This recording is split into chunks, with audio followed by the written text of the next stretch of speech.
Hey, good Tuesday evening to everybody. Dan here, Ultimate Boston Red Sox Collector page on Facebook, and obviously you're probably watching this on Facebook, possibly on YouTube. I'm posting them to both places. Just a little another new video with the last couple of days of what's come in the mail. Hope everybody had a happy Easter. Got to spend the day with the family, with the immediate family. Got to visit my parents briefly. Bought them some takeout curbside lunch, so to kind of get the Easter experience for them as well. They're older; they don't like to cook as much anymore, and obviously couldn't go anywhere. Um, so got to spend a little bit of time with them. Not much. Still playing it safe. Um, my parents are older, and we don't want to take any unnecessary chances. So anyway, let's talk about some cards. Yesterday was a busier mail day. Today, just one item came in the mail, but it's a cool new card that I've been wanting to get for 4 or 5 years now, and just never really actively looked for the card. Just in my regular Red Sox searches, haven't seen too many of them come up, and this one came up, and I was fortunate because the seller put a really bad picture on there and didn't put a good description, and I ended up being one of just two bidders on the card, and I got it pretty cheap. It's not a terribly valuable card, but it's just a cool card. So that'll be the last one that I show. So yesterday's mail day, I think I mentioned this in an earlier video. I got a lot of 9 of the 2020 Donruss Hollow Blue cards. I actually completed my team set with these. Jim Rice, Roger Clemens, Wade Boggs, Christian Vasquez, JD Martinez, one of the Mookie Betts cards. I don't know off the top of my head. Got both of them. Don't know which one's the variation, which one's the base. Xander Bogaerts and Eduardo Rodriguez. Some of these I already had, but I actually just had Eduardo in one of my videos yesterday. But I actually completed my team set. So it's very seldom that I complete a parallel set this early in the going in a new year of cards. So happy about that. I'm trying to stay on top of everything. Still working on my Topps Rainbow and Gold Series 1s, and hoping to complete those soon. So I tend to, as I'm doing my new want lists and checklists, I'm finding that I still need a lot of those cards from back years. So trying to stay a little bit more on top of it right now. I usually don't buy them too early because they tend to be more expensive. They're in higher demand in the early going. Everybody's trying to get them, right out of the gate for their collections, whether it's their team or player or set collectors. So I'm happy to have that completed and out of the way. Another insert that I got yesterday from Donruss, the Donruss Independence Day. These seem to be a lot more common this year, easier to get. That's Christian Vasquez, by the way. That is my second or third card from the team set, so still a long ways to go on that one. This card was very cool. One of the couple of SPs that I still need from last year's top set. This is Mookie Betts, card number 50 from Series 1. Got this for like $2. They were selling for $4 or $5. I was a little patient on this one and was able to get a better deal. I actually have his Topps Chrome SP card coming in the mail also, with a relic card that I got as a lot for I think $3, maybe $4. So always happy to add SPs to my collection, especially Mookie Betts.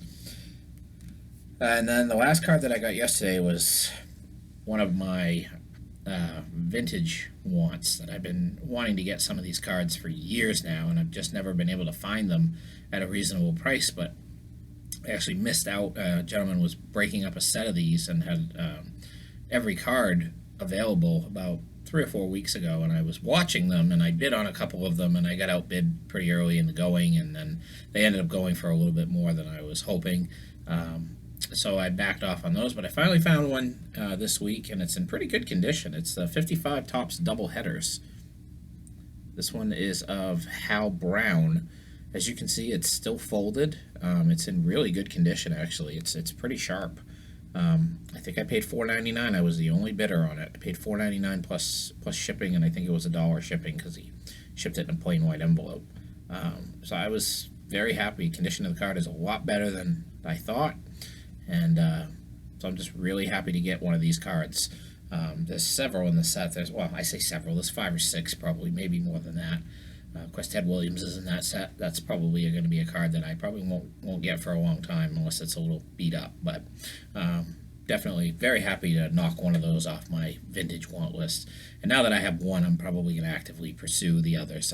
Tends to be how I go. I don't get any, and then all of a sudden I'm looking for all of them. That's going to be a post in the very near future of a set that I just have never been able to really find at a good price. And I found a guy breaking up a set, and I got all the Red Sox cards from it. So those will be coming in, vintage set. I'll be doing a post about those later this week. And the final card that I got was today. I got this, like I was saying, it's a plain white envelope. It's the Ted Williams insert card in the style of the 1972-73 Topps basketball cards. All I can picture is the Julius Erving rookie when I look at this card, the design. It's from the 2013 Topps, I believe it's Archives. It's either Heritage or Archives.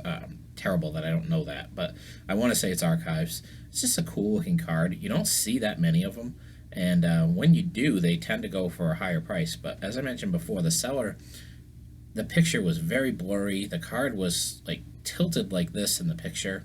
It was from further away, and you couldn't make it out. And I think his description just said Ted Williams, Red Sox, or something. It didn't give any specifics, and because of that, I got it at a really good price. So I'm happy with that. I've been lucky in the past with lots and auctions like that where they don't put a good picture and they don't give a good description. I picked up a signed Yaz, one of the Upper Deck commemorative sheets from the 90s. I picked up the Red Sox one, might have been from 67. Wasn't made in 67, but it was commemorating 67 team, and was signed by Yaz. And the gentleman that posted it comes in a nice blue, like navy blue booklet, and it's about an 8.5 by 11 booklet. And the picture he posted, the picture of the booklet closed, and it was covered in dust. He must have pulled it out of a garage or a basement or somewhere where it had been sitting for years. And then he showed another picture of it, and you could clearly see the Yastrzemski autograph on it, but he didn't list that at all. He didn't list Carl Yastrzemski. He didn't list autographed. He just listed Upper Deck commemorative Red Sox sheet, and his cover picture was the item closed, covered in dust. And I ended up getting that for, I think, $5. And I knew right away, I'm looking at it, that it was a legit Yaz autograph. And just the sheet and the booklet alone usually sells for about 10. And when I saw the Yaz autograph, I was pretty super excited. One of my better purchases on eBay for people that don't know what they have and don't describe it and photograph it properly. So I'm not ashamed to say that. It's up to people to do their research if they really want to sell something online. Do your research, know what you have, because there are collectors who know what you have, and they will be able to swoop in and get it cheap, and that's what I was able to do. So that's all I have for today. Like I said, I've got 15 different eBay auctions coming in probably over the course of the next week. I just put in a Beckett order today with a dealer that was offering 20% off on the marketplace. I believe it's Riches and Deals or Rich and Deals. I've purchased from him before. One of the few Beckett marketplace sellers other than Burbank Sports Cards that I've purchased from. Actually was able to knock quite a few cards off my want list, and they had 20% off. So I essentially got about 15 cards for free. So I'll take that any day of the week. And the minimum order for shipping was, I think, $34.99, which isn't bad for the marketplace. So I was able to hit that threshold, save 20%, and knocked off a lot of tough cards off my want lists. Quite a few single print cards and short print cards coming in that particular purchase. So I'm excited about that. I still have about a 45 to 50 card Sport Lots order coming. I thought I would have that by now. Usually my Sport Lot sellers are a lot quicker. Obviously, with everything going on, I can understand it a little bit. Mail's maybe moving a little bit slower. So excited to get those 2 items. So I should have probably close to 200 new cards coming in probably in the next week or so. So super excited about that. I'm going to be working on getting some more want lists done. I'm working on my 2008 list right now. I have some cards posted on there. I'm going to be adding another 20 or 30 that I was able to get typed up today, so I'll be adding those. thanks everybody who are watching my videos and commenting, and I'd love to get some more subscribers if anybody out there likes the content. If anybody has any suggestions, I have a huge collection. I have really not really shown much at all of it yet, so I'm going to be hopefully focusing on different things here in the coming weeks. I'm encouraged by my views keep going up. My subscribers are creeping slowly, and my Facebook page is now up to 420 likes. So I've gotten about 25 likes in the last couple weeks since I've been doing these videos. So that's encouraging as well. So hopefully we'll see some baseball this year. Not optimistic. I know here in Maine they just extended the stay-at-home mandate until May 15th, so they've extended an additional 15 days. So that's kind of discouraging, but at the same time, it could have been another month. So hopefully we're nearing the end of this and we'll be getting back to normal. But in the meantime, everybody have a good night. Keep collecting. And thanks for your support watching my videos and liking my Facebook page. Take care.